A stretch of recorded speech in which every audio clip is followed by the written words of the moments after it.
બે ગુરુ છે, એ માં હોય કે માસ્ટર. માં લેવલનું જેનું સ્તર છે. શું કામ? તો કે મુખથી શીખવાડે એ માસ્ટર ને કુખથી શીખવાડે એ માં. તમને એની કુખમાંથી શીખવાડે ઈ માં અને મુખમાંથી શીખવાડે ઈ માસ્ટર. અને કુખથી શીખવું જરૂરી છે અને મુખથી શીખવું જરૂરી છે. 6 કોઠા સુધી અભિમન્યુ કુખથી શીખ્યો અને 6 કોઠા સુધી તમને ખબર છે કે કોઈ ન જીવી છે. शिक्षक कभी साधारण नहीं होता. प्रलय और निर्माण उसकी गोद में पलते हैं. आने थोड़ा बदलाई. शिक्षक कोई तो साधारण हो ही नहीं. जो साधारण होता है वो कभी शिक्षक नहीं होता. साधारण व्यक्ति शिक्षक न बनी શકે. તે બીજું ગમે બની શકે. કારણ કે સંવેદનાઓની અપેક્ષાથી જ કામ કરવું છે. માત્ર કોઈ આર્થિક અપેક્ષા નથી. કોઈ તમારો હમણાં અહીંયા પૂર્વ વક્તાએ વાત કરી કે તમારો કોઈ પગાર નથી લઈ રહ્યો હોય અને કોઈના પગારથી કોઈની જિંદગી ચાલતી નથી. એ તો જીવન જીવવાની રીત શીખવાડે ને, જિંદગી એમાં જાય. અને જો એ રીત હાથી શીખી જાય તો આખી પેઢીની જિંદગી એમાં જાય.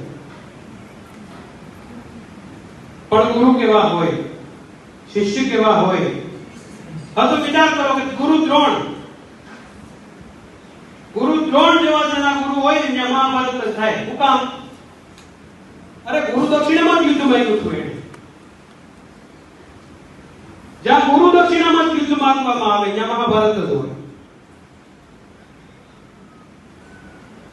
કારણ કે એ યોગ્ય ગુરુ દક્ષિણા નહોતી. એક મહાભારતની અંદર મેં વાંચેલું છે કે જ્યાં ગુરુ દક્ષિણાની અંદર ગુરુ જો યુદ્ધ માંગે શિષ્ય પાસે, ત્યાં ગુરુનું યુદ્ધ હોય, ત્યાં કોઈ દિવસ સમાધાનની કોઈ ભાષા ન બોલવામાં આવે.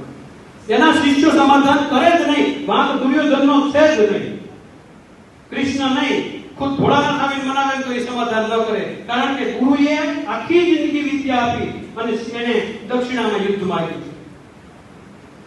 એને કોઈ ન ઉંચાવી. કોઈની ફરજ શું હોય? કોઈ પણ નહીં. એમાં ગુરુ એટલે એવું નથી કે સાહેબ ભણાવે છે એ ગુરુ અને વિદ્યાર્થી ભણે છે એ શિષ્ય.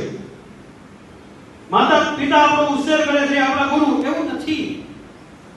માતા પિતા તો આપણને એટલું શીખવાડશે કે આપણે કઈ પડી ન જઈએ, આપણે જગતમાં વ્યવસ્થિત રહીએ, આપણી કઈ ભૂલ ન પડે. એની સિવાયના એક ગુરુ હોય, એ પહેલા ભૂલ પડવા દે. તંબલ ચડી જાય, એની ટક્કર લાગે ને પછી તમને ખબર પડે કે આમાંથી આ શીખવા મળ્યું. શીખવાડે નહીં, શીખવાનું હોય. એવી ટક્કર ખવડાવી દે.